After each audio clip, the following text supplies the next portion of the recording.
నమస్తే నేను దేవి, welcome to story board. బంగారం మరోసారి చారిత్రక గరిష్టాలకు చేరుతోంది. గత 5 రోజులుగా పసిడి ధర పరుగులు తీస్తోంది. ప్రస్తుతం కనకం కొనడం మధ్యతరగతికి శక్తికి మించిన భారమవుతోంది. కూతురు పెళ్లికి పుత్తడి కొనాలన్నా మిడిల్ క్లాస్ తల్లిదండ్రులు బెంబేలు పడే దుస్థితి నెలకొంది. కాంచనం తీరు చూస్తుంటే భవిష్యత్తులో మరింతగా పెరిగే సూచనలు కనిపిస్తున్నాయి. ట్రంప్ సుంకాలు, ఆర్థిక అనిశ్చితులు, యుద్ధాలు బంగారాన్ని మరింత కాస్ట్లీ చేసి పడేస్తున్నాయి. ఇంత రేటు పెట్టి పుత్తడి కొనే కంటే భూమిపై పెట్టుబడి పెడితే మెరుగైన ప్రతిఫలం వస్తుందని గత రికార్డులు చెప్తున్నాయి. బంగారం పరుగు సామాన్యుడికి అందటం లేదు. అసలు పసిడిని తలుచుకుంటేనే మధ్యతరగతి గుండె ఆగిపోయే పరిస్థితి ఉంది. తులం బంగారం ₹1,00,000 పైమాటే అంటే సగటు మనిషి ఎలా కొంటాడనేది $1 మిలియన్ ప్రశ్న. బంగారం ధర మళ్లీ ఆల్ టైమ్ గరిష్టానికి చేరువవుతోంది. భౌగోళిక రాజకీయ అనిశ్చితుల తరుణంలో పెట్టుబడిదారులు సురక్షిత ఆస్తుల వైపు మొగ్గు చూపుతూ ఉండడం బంగారం ధరల పెరుగుదలకు కారణంగా కనిపిస్తోంది. శనివారం ఉదయం 6:30 సమయానికి 10 గ్రాముల 24 క్యారెట్ల బంగారం ధర 1,03,320కి చేరింది. ఈ ధరలు చూశాక అసలు బంగారం ఎలా కొనాలా అని సామాన్యులు బుర్రలు బద్దలు కొట్టుకుంటున్నారు. ఓవైపు పెళ్లిళ్ల సీజన్ నడుస్తోంది, మరోవైపు పండుగల సీజన్ ప్రారంభం కాబోతోంది. ఇలాంటి టైంలో పసిడి అందుబాటులో లేకుండా పోవడం సామాన్యుడికి మింగుడు పడ్డలేదు. తులం బంగారం 1,00,000 పెట్టి కొని కూతుళ్ల పెళ్లిళ్లు చేయడం మధ్యతరగతి తండ్రులకు తలకు మించిన భారంగా మారింది. కానీ భారతీయ సమాజంలో పెళ్లంటే బంగారం తప్పనిసరి. అలాంటి పసిడి కొనే పరిస్థితి లేకపోవడంతో చాలా కుటుంబాల ప్లాన్లు తలకిందులవుతున్నాయి. కొంతమంది ఇతరత్రా ఖర్చులు తగ్గించుకుని, మరికొంతమంది బడ్జెట్లు ఇంకా పెంచుకుని ఏవో తంటాలు పడుతున్నారు. కానీ మెజారిటీ మిడిల్ క్లాస్ తండ్రులు మాత్రం దేవుడిపైనే భారం వేసి నెట్టుకొస్తున్నారని చెప్పాలి. పెళ్లిళ్ల సీజన్ మొదలు కావడంతో బంగారం కొనుగోలు చేయాలని చాలా మంది పసిడి ప్రియులు బంగారం షాపుల వైపు పరుగులు పెడుతున్నారు. అయితే ఊహించని విధంగా వారికి బంగారం ధరల షాక్ తగులుతోంది. జులై నెలలో కాస్త తగ్గుముఖం పట్టినట్టు అనిపించిన బంగారం ధరలు ఈ నెల మొదటి వారంలో ఊహించని విధంగా భారీ పెరుగుదలను నమోదు చేశాయి. భారతీయులకు బంగారు ఆభరణాలంటే ఎంత ఆసక్తి ఉంటుందో తెలిసిందే. ముఖ్యంగా పెళ్లిళ్లు, ఇతర శుభకార్యాలు, పండుగల సమయాల్లో ఖచ్చితంగా గోల్డ్ జ్యువెలరీ కొనుగోలు చేస్తూ ఉంటారు. ఆడపిల్ల పెళ్లి సమయంలో వారికి బంగారం పెడతారు. ఇది మన దగ్గర ఎప్పటినుంచో సంప్రదాయంగా ఉంది.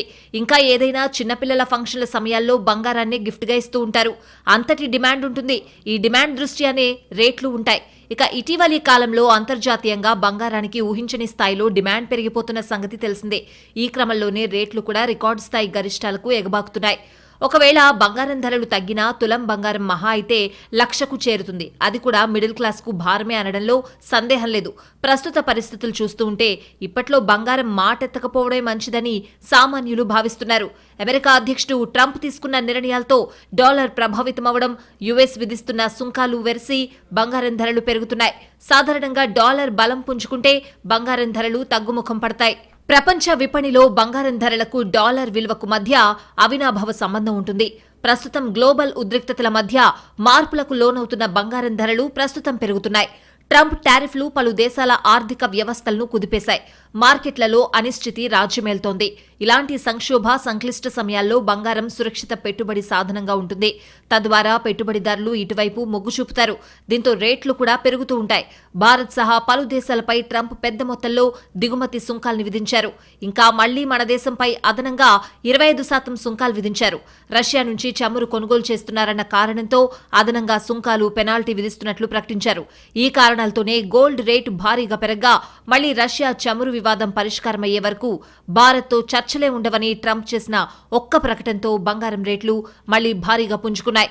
ఆల్ టైమ్ హైని నమోదు చేశాయి. అమెరికా ఫెడ్ వడ్డీ రేట్లను తగ్గిస్తుందన్న అంచనాలు, డాలర్ విలువ క్షీణించడం వంటివి కూడా పసిడి వైపు పెట్టుబడులు మళ్లడానికి కారణమని విశ్లేషకులు పేర్కొంటున్నారు. చిప్ దిగుమతులపైన 100% సుంకాలు విధిస్తామని ట్రంప్ బెదిరింపులకు దిగుతూ ఉండడంతో మరోసారి వాణిజ్య యుద్ధ భయాలు నెలకొన్నాయి. ఇవి బంగారానికి డిమాండ్ పెంచుతున్నాయి. ఇప్పటివరకు పన్ను మినహాయింపు కింద ఉన్న స్విట్జర్లాండ్ బంగారంపై కొత్త టారిఫ్ల వల్ల ప్రపంచ పసిడి మార్కెట్లో సరఫరా దెబ్బతినే అవకాశం ఉంది. ప్రధానంగా అమెరికా జాబ్ మార్కెట్ బలహీనత, ఫెడ్ వడ్డీ రేట్ల కోత ప్రభావం బంగారంపై డైరెక్ట్గా పడుతోంది. భౌగోళిక ఉద్రిక్తతలు, ముఖ్యంగా రష్యా ఉక్రెయిన్ యుద్ధం కూడా పసిడి పరుగుకు కారణాలుగా చెప్తున్నారు విశ్లేషకులు. జులైలో విడుదలైన నాన్ ఫార్మా పేరోల్స్ డేటా బలహీనంగా ఉండడంతో అమెరికా ఆర్థిక వ్యవస్థ ఒడిదుడుకులకు లోనయ్యే అవకాశం ఉందని నిపుణులు భావిస్తున్నారు. దీంతో సెప్టెంబర్లో జరగనున్న ఫెడ్ ఓపెన్ మార్కెట్ కమిటీ సమావేశంలో వడ్డీ రేట్లు తగ్గించే అవకాశం ఉందని 94% ట్రేడర్లు అంచనా వేస్తున్నారు. ఈ అంచనాలన్నీ పసిడి పరుగుకే ఓటేస్తున్నాయి. సంవత్సరాల క్రితం సుమారుగా 2-2.5 సంవత్సరాల క్రితం 50,000 పరిధిలో కూడా తిరుగాడుతా ఆ కిందకు కూడా ఉన్నటువంటి 10 గ్రాముల బంగారం ధర ఈ రోజు డబల్ పైన పెరుగుతా పోతుందంటే కారణం ఏంటంటే ప్రధానంగా దీనికి కారణం టారిఫ్లు అనే ప్రశ్న వస్తుంది. టారిఫ్లు అనేది ఒకటే కాదు, ఇక్కడ జవాబు ఏంటంటే దీనికి టారిఫ్లు ఒకటే కాదు. టారిఫ్ల యుద్ధం మొదలైంది ఏప్రిల్ నెలలో. ఈ సంవత్సరం ఏప్రిల్ నెలలో ట్రంప్ అధికారంలోకి జనవరిలో వచ్చాడు, ఆ పదవి స్వీకారం చేశాడు జనవరిలో. ఏప్రిల్ నుంచి టారిఫ్ల మోత మోగించడం, టారిఫ్ల యుద్ధం ప్రకటించి మొదలుపెట్టి చేస్తున్నాడు. అప్పటి నుంచి బంగారం పెరగటం అనేది కొత్తగా జరగటల్లా. దీనికి ముందు నుంచే గత కొద్ది సంవత్సరాలుగా దరిదాపుగా సంవత్సరం ఆ పరిధిలో అనేక మాసాలుగా ఇంకా ఆ మాటకు వస్తే బంగారం ధర పెరుగుతుంది. దీనికి కారణం ఏంటంటే అంతర్జాతీయ వాణిజ్యంలో లేకపోతే అంతర్జాతీయ ఆర్థిక స్థితిగతుల్లో ఉన్నటువంటి మందగమనం. బంగారం ధర ఆకాశమే హద్దుగా దూసుకుపోతోంది. గత 20 ఏళ్లలో పసిడి ధరల వేగం చూస్తే మతిపోతోంది. 24 క్యారెట్ల 10 గ్రాముల బంగారం ధర 2000వ సంవత్సరంలో 4,400 రూపాయలుగా ఉండగా 2005 నాటికి 7,000కు పెరిగింది. 2010లో తులం బంగారం ధర 18,500 రూపాయలుగా ఉండగా 2015 నాటికి 26,300 రూపాయలకి చేరుకుంది. 2020లో 10 గ్రాముల బంగారం ధర 48,600 రూపాయలుగా ఉంది. ప్రస్తుతం తులం బంగారం ధర 1,03,000 రూపాయలుగా ఉంది. పసిడి ప్రతి 5 ఏళ్లకు సగటున 50-60% దాకా పెరుగుతూ వచ్చింది. ఏడాదికి కనీసం 15% రేటు పెరుగుతోంది. నిజానికి కరోనా సమయంలో బంగారం ధర పెరిగినా తులం బంగారం 1,00,000కు చేరడానికి మరో 10 ఏళ్లు పడుతుందని అప్పట్లో అంచనా వేశారు. కానీ ఆ అంచనాలన్నీ తప్పని నిరూపిస్తూ 5 ఏళ్లు తిరగకుండానే పుత్తడి 1,00,000 దాటి సామాన్యులను బెదరగొడుతోంది. ఇటీవలి కాలంలో మన దేశంలో కేవలం నగల కోసమే కాకుండా బంగారాన్ని పెట్టుబడిగా చూసే ధోరణి కూడా పెరిగింది. మన దగ్గర పెట్టుబడి మార్గాల విషయానికొస్తే బంగారంతో పాటు భూమి, ఫిక్స్డ్ డిపాజిట్లు ఉన్నాయి. ఎక్కువ మంది భారతీయుల దృష్టిలో ఉన్న పెట్టుబడి ఆప్షన్లు ఇవే. కాకపోతే బంగారం, ఫిక్స్డ్ డిపాజిట్ల కంటే భూమిపై పెట్టిన పెట్టుబడికే ఎక్కువ ప్రతిఫలం వస్తుందని గణాంకాలు చెప్తున్నాయి. 25 ఏళ్ల క్రితం 10 గ్రాముల బంగారం ధర 4,000. అదే ఇప్పుడు 10 గ్రాముల బంగారం ధర 1,04,000. అంటే 2000వ సంవత్సరంలో 25 తులాలు బంగారం కొనుంటే ఇప్పుడు 25,00,000 రూపాయలు అవుతాయి. అదే 2000వ సంవత్సరంలో 1,00,000 పెట్టి భూమి కొనుంటే అదిప్పుడు 1,00,000 అవుతుంది. అదే 25 ఏళ్ల క్రితం 1,00,000 ఫిక్స్డ్ డిపాజిట్ చేస్తే ఇప్పుడు 16,00,000 అవుతుంది. ఇక్కడ ఫిక్స్డ్ డిపాజిట్ కంటే బంగారంపై ఎక్కువ ప్రతిఫలం వస్తుంది. కానీ దానికంటే భూమి మీద పెట్టే పెట్టుబడికి మరింత ప్రతిఫలం వస్తోందని రుజువైపోయింది. ప్రస్తుతం ఆకాశాన్ని అంటుతున్న పసిడి ధరను దృష్టిలో పెట్టుకుని చూస్తే బంగారం కంటే భూమిపై పెట్టుబడి పెట్టడమే మేలనే అభిప్రాయాలు వస్తున్నాయి. గత రికార్డులు చూసినా ఇదే విషయం స్పష్టమవుతోంది. గతంలో బంగారం సామాన్యుడికి అందుబాటులో ఉన్నప్పుడు భూమి కొనడం కంటే పసిడి కొనడమే తమకు వీలుగా ఉంటుందనే భావన ఉండేది. కానీ ఇప్పటి ధరలు వచ్చే ప్రతిఫలాన్ని దృష్టిలో పెట్టుకుంటే డబ్బుంటే ఖచ్చితంగా బంగారం కంటే భూమిపై పెట్టుబడి పెట్టడమే మేలనే వాదన గట్టిగా వినిపిస్తోంది. మరి మధ్యతరగతి ఈ దిశగా ఆలోచిస్తుందా లేదా అనేది చూడాల్సిన విషయం. బంగారం ధరల పెరుగుదలకు అంతర్జాతీయ అనిశ్చితే ప్రధాన కారణం. ట్రంప్ టారిఫ్లతో అగ్నికి ఆజ్యం తోడైనట్టయింది. దీనికి తోడు యుద్ధాలు కూడా కనకాన్ని మరింతగా కొండెక్కిస్తున్నాయి.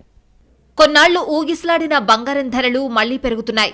5 రోజుల్లో గోల్డ్ రేట్ 2,500 రూపాయలు పెరిగింది. అసలే పండుగ సీజన్ కావడంతో బంగారం ధరలు ఇంకా ఎంత పెరుగుతాయన్న టెన్షన్ సామాన్యుల్లో కలుగుతోంది. మన దేశంలో బంగారానికి ఉండే డిమాండ్ వేరు. అందరూ ఆభరణాల్లానే కాకుండా ఓ ఇన్వెస్ట్మెంట్ ఆప్షన్గా కూడా చూస్తారు. పైగా మిగతా పెట్టుబడులతో పోలిస్తే బంగారంపై చేసే ఇన్వెస్ట్మెంట్ సెక్యూర్గా ఉంటుంది, మంచి రిటర్న్స్ ఇస్తుంది. అందుకే బంగారాన్ని కొనడానికి ప్రయారిటీ ఇస్తారు. బంగారంలో ఇన్వెస్ట్ చేసేవారికి మరింత లాభాలకు ఛాన్స్ ఉంటుందని నిపుణులు చెప్తున్నారు. టారిఫ్ల ఘర్షణలు, వృద్ధి, ద్రవ్యోల్బణంపై ఆందోళనలు, డాలర్ క్షీణత కారణంగా బంగారానికి డిమాండ్ కొనసాగుతోందని పేర్కొంటున్నారు. ప్రపంచవ్యాప్తంగా భౌగోళిక, రాజకీయ అనిశ్చితి కొనసాగుతోంది. దీనికి తోడు సుంకాల ఆందోళనలు మరింతగా భయపెడుతున్నాయి. ఈ కారణాలతోనే బంగారం ధరలు ఒక్కసారిగా పెరిగాయి. అమెరికా అధ్యక్షుడు డొనాల్డ్ ట్రంప్ తీసుకుంటున్న నిర్ణయాలు బంగారాన్ని తీవ్రంగా ప్రభావితం చేస్తున్నాయి.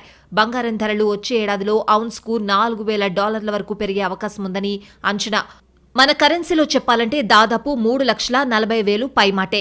తులం బంగారం 1,00,000 ఉంటేనే బెంబేలెత్తుతున్న సామాన్యులకు భవిష్యత్ అంచనాలు మరింత కలవరం కలిగిస్తున్నాయి. 24 క్యారెట్లు వచ్చేప్పటికి 1,00,000 దాటిపోయింది. ఈ పెరుగుతున్న గోల్డ్ రేట్లో మధ్యతరగతి వాళ్ళు గోల్డ్ కొనుక్కోవడం అనేది చాలా ప్రియమైపోయింది. ఇంకా రాను రాను అసలు మధ్యతరగతి వాళ్ళు గోల్డే కొనుక్కోలేని స్టేజ్కి వెళ్ళిపోతుంది. ఇది ఎంతవరకు వెళ్తుంది అనేది చూడాలి. కానీ దీని మీద కొంచెం యాక్షన్ తీసుకోవాల్సి వస్తుంది. ఎందుకు అంటే ప్రతి ఒక్కళ్ళకి గోల్డ్ అనేది ఒక దాన్ని ఎలా ఫీల్ అవుతారంటే సెంటిమెంట్లా ఫీల్ అవుతారు. సో ఎంతో కొంత గోల్డ్ పర్చేస్ చేసుకోవాలి అని ఎవరికైనా ఉంటుంది. అది అందుబాటు ధరల్లోకి వస్తే ఇంకా బాగుంటుంది అనిపిస్తుంది. గతంలో 2025లో బంగారం ధరలు $3,100 నుంచి $3,500 పరిధిలో ఉంటాయని చెప్పిన సిటీ బ్యాంక్ ఇప్పుడు దాన్ని $3,300 నుంచి $3,600లకు పెంచింది. ఫిడెలిటీ, గోల్డ్మెన్ సాచెస్ వంటి దిగ్గజ సంస్థలు కూడా బంగారం విషయమై ఆశాజనకంగా ఉన్నాయని చెప్తున్నారు. అయితే బంగారం ధరలు శాశ్వతంగా పెరుగుతాయన్న గ్యారంటీ లేదు. లాభాల బుకింగ్, డాలర్లో మార్పులు, ఫెడ్ విధానాలు ధరలపై ప్రభావం చూపొచ్చు. కానీ బంగారం కోసం లాంగ్ టర్మ్ విజన్ మాత్రం బలంగానే ఉందనేది విశ్లేషకుల మాట. పెట్టుబడిదారులు ప్రస్తుతం ద్రవ్యోల్బణం, డాలర్ బలహీనత, మార్కెట్ అస్థిరత నేపథ్యంలో బంగారాన్ని సురక్షితమైందిగా భావిస్తున్నారు. ఈ తరుణంలో ధరలు తాత్కాలికంగా కాస్త తగ్గినా దీర్ఘకాలిక దృష్టిలో మాత్రం ధరలు విపరీతంగా పెరిగే అవకాశం ఉందని నిపుణులు చెప్తున్నారు. బంగారం భారతీయులకు సెంటిమెంట్. పెట్టుబడిగా బంగారాన్ని కొనేవారికన్నా సెంటిమెంట్తో గోల్డ్ కొనేవారే ఎక్కువ. బంగారం ఓ పొదుపు మార్గం కూడా. కాస్త ఎక్కువ డబ్బులున్నాయంటే వెంటనే గోల్డ్ కొని భవిష్యత్తు కోసం దాచుకోవాలన్న ఆలోచన భారతీయుల్లో సాధారణంగా ఉంటుంది. అంతేకాదు ప్రతి నెల కొంత మొత్తాన్ని గోల్డ్ స్కీమ్లో దాచుకుంటూ ఉంటారు. భారతీయులకు బంగారానికి ఉండే సంబంధం గురించి ప్రత్యేకంగా చెప్పాల్సిన పనిలేదు. ముఖ్యంగా మహిళలకు బంగారంపై ఉండే మోజు అంతా ఇంత కాదు. ప్రపంచంలో అతి ఎక్కువ బంగారం నిల్వలు భారత్లోనే ఉన్నాయి. బంగారాన్ని భద్రమైన పెట్టుబడిగా భావించడం మన దేశంలో తరతరాల నుంచి ఉంది. ప్రపంచంలో బంగారం ఉత్పత్తి చేసే 5 అతిపెద్ద దేశాలు చైనా, అమెరికా, ఆస్ట్రేలియా, దక్షిణాఫ్రికా, రష్యా. ఈ దేశాల నుంచి భారత్ బంగారం దిగుమతి చేసుకుంటోంది. మన దగ్గర బంగారాన్ని నమ్మకమైన పెట్టుబడిగా చూస్తారు. ఆర్థిక వ్యవస్థ హెచ్చుతగ్గులతో సంబంధం లేకుండా గోల్డ్పై పెట్టుబడి పెడితే లాభాలు గ్యారంటీ అనే విశ్వాసం చాలా మందిలో ఉంది. గతంలో ప్రపంచ ఆర్థిక మాంద్యాలు వచ్చినప్పుడు కూడా బంగారం మదుపరులకు మంచి ప్రతిఫలాలే ఇచ్చింది. ఇదే ఉద్దేశంతో మన కరోనా సమయంలో చాలా మంది గోల్డ్ బాండ్లపై పెట్టుబడి పెట్టారు. పండుగల సమయంలో డబ్బులున్నా లేకపోయినా ఎంతో కొంత పసిడి కొనడం ఆనవాయితీ. బంగారం ఎంత ఎక్కువైతే అంత స్టేటస్ సింబల్ అని భారతీయులు భావిస్తారు. అంతేకాకుండా బంగారాన్ని సురక్షితమైన పెట్టుబడిగా కూడా ఉపయోగిస్తారు. డబ్బుకు బదులు బంగారం పెట్టుబడి పెట్టి వ్యాపారం చేసేవారు చాలా మంది ఉన్నారు. పెట్టుబడిదారులు బంగారాన్ని ముఖ్యమైన పెట్టుబడిగా చూస్తున్నారు. ధన, కనక, వస్తు, వాహనాల్లో డిప్రిషియేషన్ లేనిది కనకానికే. ఏ ఏడుకా ఏడు బంగారం విలువ పెరుగుతూనే ఉంటుంది తప్ప తరిగేది ఉండదు. తగ్గినా అది బహు తక్కువ, తాత్కాలికం. అయితే ఆ పెరుగుదల 5 ఏళ్లకో 10 ఏళ్లకో గణనీయంగా ఉండడం మాత్రం చూస్తూ ఉంటాం. ప్రపంచంలో ఏ మూల బంగారం ధరకి రెక్కలొచ్చినా అది అన్ని దేశాలకు పాకుతుంది. బంగారాన్ని కొనేవారిలో భారతీయులు ముందుంటారు. ప్రపంచంలోని అత్యధిక బంగారం పశ్చిమ దేశాల నుంచి ఆసియా దేశాలకు వచ్చి పడుతూ ఉంటే దాంట్లో అధిక శాతం ఇండియాకి వచ్చి పడుతోంది. కరోనా తర్వాత ప్రపంచ ఆర్థికం ఇంతవరకు పూర్వస్థితికి చేరుకోలేదు. ఇక ఉరుములేని పిడుగులా వచ్చి పడుతున్న ట్రంప్ సుంకాలు గోల్డ్కు డిమాండ్ను అమాంతం పెంచేస్తున్నాయి. ఈ కారణాలన్నీ కలిసికట్టుగా పసిడి పరుగును ప్రేరేపిస్తున్నాయి. ఒకప్పుడు మన దేశంలో బంగారాన్ని కేవలం నగల కోసమే కొనేవాళ్లు. కానీ ఇప్పుడు పరిస్థితి మారింది. స్టాక్ మార్కెట్లలో అస్థిరత, రియల్ ఎస్టేట్ స్లోడౌన్తో బంగారాన్ని ప్రత్యామ్నాయ పెట్టుబడి మార్గంగా చూసే ధోరణి పెరిగింది. చరిత్ర చూసుకుంటే ఏటా గ్యారంటీగా 15% రాబడి ఇస్తున్న పుత్తడికి మించిన పెట్టుబడి ఏముందనే ఆలోచనలు వస్తున్నాయి. ప్రతి ఏడాది వెలికి తీసే బంగారంలో 5వ వంతు సెంట్రల్ బ్యాంకర్ల వద్దనే జమ అవుతోంది. పరిమాణపరంగా చూస్తే 2022 చివరి నాటికి భారత్లో బంగారం నిల్వలు 787.40 టన్నులు ఉన్నట్టు గణాంకాల ద్వారా తెలుస్తోంది. దేశంలో బంగారం నియంత్రణ చట్టం 1968లో అమల్లోకొచ్చింది. ఈ చట్టం ప్రకారం పౌరులు నిర్దిష్ట మొత్తం కంటే ఎక్కువ బంగారాన్ని కలిగి ఉండడం నిషేధం. అయితే ఈ చట్టం 1990లో రద్దయింది. బంగారం చట్టపరమైన మూలానికి సంబంధించి యజమాని వద్ద పత్రాలు ఉన్నంత వరకు దేశంలో ఒక వ్యక్తి కలిగి ఉన్న బంగారంపై ఎటువంటి పరిమితులు ఉండవు. బంగారం సంపదకు సంకేతం. ఈ భావన పురాతన కాలంలో, ఆధునిక కాలంలో కూడా మారలేదు. బంగారం ధరలు మరింత పెరగొచ్చనే అంచనాలు ఉన్నాయి. అంతర్జాతీయ పరిణామాల ప్రభావంతో బంగారం, వెండి ధరలు భగ్గుమంటున్నాయి. బంగారం ధర ఎలా ఉన్నా భారతీయులకు పుత్తడి అంటే సెంటిమెంట్. కానీ ఇంతటి బలమైన భావోద్వేగ బంధం కూడా రికార్డుల ధర దెబ్బకు షేక్ అయిపోతోంది. భవిష్యత్తులోనూ పసిడి పరుగు ఆగబోదన్న అంచనాలు గుండె గుభేల్మనిపిస్తున్నాయి. బంగారం, భూమి ధరలది ఒకే ఒరవడి. ఎప్పుడూ పెరిగేవే కానీ తగ్గేదంటూ ఉండదు. చిన్న చిన్న కరెక్షన్లు అవుతాయి తప్ప బీభత్సంగా తగ్గిన దాఖలాలుండవు. భూముల ధరలు కూడా పెరగడమే తప్ప తగ్గిన సందర్భాలు చాలా తక్కువ. ఇందుకు కారణం లిమిటెడ్గా ఉండేవి వాటికి ఎప్పుడూ డిమాండ్ పెరుగుతుంది తప్ప పూర్తిగా పడిపోదు. ఈ లాజిక్ గుర్తుపెట్టుకుంటే బంగారం ధర పెరిగేదే తప్ప తగ్గేది కాదని అర్థమవుతుంది. అయితే ఎంత పెరుగుతుంది, ఎంత కొనాలి అనేది కొనుగోలుదారులు నిర్ణయించుకోవాలి. బిజినెస్ నిపుణులు మాత్రం రేటు కాస్త తగ్గినప్పుడల్లా కొని పెట్టుకోవాలని సూచిస్తున్నారు. బంగారం ధరలు తగ్గే పరిస్థితులు చాలా తక్కువగా వస్తూ ఉంటాయి. అలాంటి సందర్భాలను క్యాష్ చేసుకోవాలని సూచిస్తున్నారు నిపుణులు. గోల్డ్ రేట్లలో అప్ ట్రెండ్ షురూ అయిందని అంటున్నారు విశ్లేషకులు. ప్రస్తుత రేంజ్ నుంచి బంగారం ధరలు మరింత పెరిగే అవకాశం ఉందని ఆర్థిక నిపుణులు చెప్తున్నారు. బంగారం ధరను మేజర్గా డిసైడ్ చేసేది అంతర్జాతీయ మార్కెటే. మన దేశం బంగారాన్ని దిగుమతి చేసుకుంటూ ఉండడమే అందుకు కారణం. అంతర్జాతీయ బులియన్ మార్కెట్తో పాటు డాలర్ మారక విలువ ఆధారంగా బంగారం ధర హెచ్చుతగ్గులకు లోనవుతూ ఉంటుంది. భారత్ సహా ఏషియా దేశాలలో బంగారాన్ని ఆస్తిగా చూస్తారు. కానీ మిగిలిన ఇతర దేశాలలో బంగారాన్ని పెట్టుబడిగా చూస్తారు. పెట్టుబడిదారులంతా తమకు ఎక్కువ లాభం ఎక్కడ వస్తుంది అనుకుంటే అక్కడ ఇన్వెస్ట్ చేస్తూ ఉంటారు. మార్కెట్లలో అనిశ్చితి ఉన్నప్పుడు బంగారాన్ని సురక్షిత పెట్టుబడిగా భావిస్తారు. అందుకే యుద్ధ భయాలు, మాంద్యం, ఆందోళనలు ఎదురైనప్పుడల్లా బంగారంపై పెట్టుబడుల వెల్లువ కొనసాగుతూ ఉంటుంది. ఓవైపు అంతర్జాతీయంగా యుద్ధ వాతావరణం, ఆర్థిక అనిశ్చితితో బంగారానికి డిమాండ్ భారీగా పెరిగింది. అమెరికా ఫెడ్ వడ్డీ రేట్లు తగ్గిస్తుందన్న అంచనాలు కూడా పసిడి పరుగుకు కారణమయ్యాయి. గతంలో క్లిష్ట పరిస్థితుల్లో మిగిలిన అన్ని పెట్టుబడి మార్గాల కంటే బంగారం అధిక రాబడినిచ్చింది. అమెరికాలో ఆర్థిక సంక్షోభం కూడా ధరల పెరుగుదలకు మరో కారణం. అక్కడి ఉపాధి సూచి నేలచూపులు చూస్తోంది. ఇలా బంగారం ధర పెరుగుదలతో అనేక కారణాలు ముడిపడి ఉన్నాయి. ఇక చైనా ప్రపంచంలో పసిడి వినియోగంలో మొదటి స్థానంలో ఉండగా భారత్ రెండో స్థానంలో కొనసాగుతోంది. మనం ప్రతి ఏడాది 800 టన్నుల బంగారం దిగుమతి చేసుకుంటున్నాం. నగల రూపంలో బంగారాన్ని కొనడం ఒక పద్ధతైతే మేలిమి బంగారం బిస్కెట్ల రూపంలో బంగారం కొంటూ ఉంటారు ఇంకొందరు. ఈ రెండు పద్ధతులు కాకుండా గోల్డ్ బాండ్స్ రూపంలోనూ బంగారంలో పెట్టుబడి పెట్టే అవకాశం ఉంది. వీటిని పేపర్ గోల్డ్ అంటారు. ఈ పద్ధతిలో బంగారం కేవలం పత్రాల రూపంలోనే ఉంటుంది. కొన్నప్పుడు ధరకు, అమ్మినప్పుడు గల విలువకు గల వ్యత్యాసం బట్టి లాభ నష్టాలుంటాయి. అలాగే గోల్డ్ బాండ్స్ పై నిర్ణీత వడ్డీని చెల్లిస్తాయి వాటిని జారీ చేసిన సంస్థలు. అయితే వీటిపై వడ్డీ నామమాత్రంగా ఉంటుంది. కేంద్ర ప్రభుత్వం కూడా 2016 నుంచి సావరీస్ గోల్డ్ బాండ్స్ పథకాన్ని ప్రవేశపెట్టింది. ఇందులో పెట్టుబడులపై ఏడాదికి 9 నుంచి 11% వడ్డీ చెల్లిస్తుంది. అయితే బంగారం ధర పెరుగుతున్నప్పుడు మాత్రమే వీటిపై మదుపర్లు ఆసక్తి చూపుతారని నిపుణులు చెప్తున్నారు. చేతిలో డబ్బులు ఉన్నప్పుడు బంగారం కొనేమని చెప్తూ ఉంటారు. భారతీయులు అంతకంతకు బంగారాన్ని కొంటూనే ఉంటారు. బ్యాంకులో చేసే పొదుపుపై వడ్డీ రేట్లు తక్కువగా ఉంటున్నాయి. స్టాక్ మార్కెట్లో షేర్ల ధరలు పెరిగినప్పుడు వాటిని అమ్మేస్తాం. కానీ బంగారాన్ని అలా చూడలేం. మరికొంతకాలం వేచి చూడడము అనేది మంచి ఫలితాలనిస్తుంది. చాలా మంది బంగారంలో పెట్టుబడి పెట్టడానికి కారణం అది సురక్షితమైందని భావించడమే. దీనివల్ల బంగారానికి డిమాండ్ పెరిగి దాని ధర పెరుగుతోంది. వరల్డ్ గోల్డ్ కౌన్సిల్ 2017 రిపోర్టు ప్రకారం భారతదేశంలోని ఇళ్లలో ఉన్న బంగారం దాదాపు 24,000 టన్నులు. దీని విలువ 58 లక్షల కోట్ల రూపాయల కన్నా ఎక్కువ. భారత్లో బంగారం వినియోగం ప్రపంచంలోనే అత్యధికంగా 28% ఉంది. అంటే ప్రపంచంలో ఉన్న బంగారంలో 28% భారత్లోనే ఉంది. బంగారం చాలా సున్నితమైన పెట్టుబడి. పాలసీ రేట్లు, వడ్డీ రేట్లు ఇలా అన్ని అంశాలు బంగారం ధరలను తీవ్రంగా ప్రభావితం చేస్తాయి. అంతర్జాతీయంగా జరిగే ఏ చిన్న పరిణామమైనా గోల్డ్ మార్కెట్పై విశేషమైన ప్రభావం చూపుతుంది. వడ్డీ రేట్లలో స్వల్ప మార్పులకు కూడా బంగారం త్వరగా స్పందిస్తుంది. ప్రపంచవ్యాప్తంగా బంగారాన్ని ఎక్కువగా నాణేలు, ఆభరణాలు తయారు చేయడానికి ఉపయోగిస్తున్నారు. 1930 నుంచి బంగారపు నాణేల చలామణిని నిలిపివేశారు. 2012 నాటికి 1,74,100 టన్నుల బంగారం ప్రపంచం మొత్తం మీద ఉత్పత్తి అయింది. ఉత్పత్తి అవుతున్న బంగారంలో 50% నగల తయారీలో, 40% పెట్టుబడిగా, మిగిలిన 10% పరిశ్రమలలో వినియోగిస్తున్నారు. ఇక ఇండియా విషయానికొస్తే ఆర్బీఐ దగ్గర కావలసినంత బంగారం నిల్వలున్నాయి. ప్రపంచ ఆర్థిక వ్యవస్థపై బంగారం నేరుగా ప్రభావం చూపకపోయినా కేంద్ర బ్యాంకులు మాత్రం ఆర్థిక స్థిరత్వం కోసం బంగారాన్నే నమ్ముకుంటున్నాయి.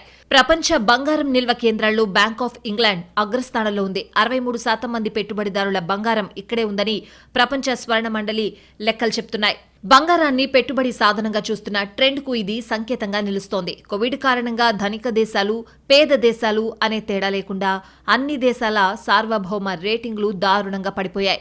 ధనిక దేశాలు కూడా చరిత్రలో ఎప్పుడూ చూడని ఆర్థిక సంక్షోభాన్ని చూడాల్సొచ్చింది. నిరుద్యోగ రేటు ఊహించినంతగా పెరిగింది. ఇలాంటి గడ్డు పరిస్థితుల్ని ఎదుర్కోవడానికి తగినన్ని బంగారం నిల్వలు సహాయపడతాయని ఆర్థికవేత్తలు భావిస్తున్నారు. ఈ కారణంగానే గతంలో బంగారంపై పెద్దగా ఆసక్తి చూపని దేశాలు కూడా ఇప్పుడు వీలైనంత బంగారం కొనిపెట్టుకోవాలనే దృష్టితో ఉన్నాయి. ఓవైపు రిటైల్ మార్కెట్ డిమాండ్కు తోడు కేంద్ర బ్యాంకుల నుంచి కూడా బంగారానికి డిమాండ్ ఉండడంతో భవిష్యత్తులో పసిడి మరింత వేగంగా పరుగులు తీసే అవకాశాలు ఎక్కువగా ఉన్నాయి. కానీ బంగారం ధరలు మరీ ఎక్కువయ్యాయని, ఇది ఆరోగ్యకర ట్రెండ్ కాదేమో అనే అనుమానాలు కూడా లేకపోలేదు. పసిడిని బాగా ఇష్టపడే భారతీయులు కూడా ఇప్పుడు పుత్తడి కొనాలంటే ఆలోచించాల్సిన పరిస్థితులు నెలకొన్నాయనే మాట నిజం. కానీ సమీప భవిష్యత్తులోనూ పసిడి పరుగు ఆగబోదన్న అంచనాలతో మిడిల్ క్లాస్ కుదేలవుతోంది.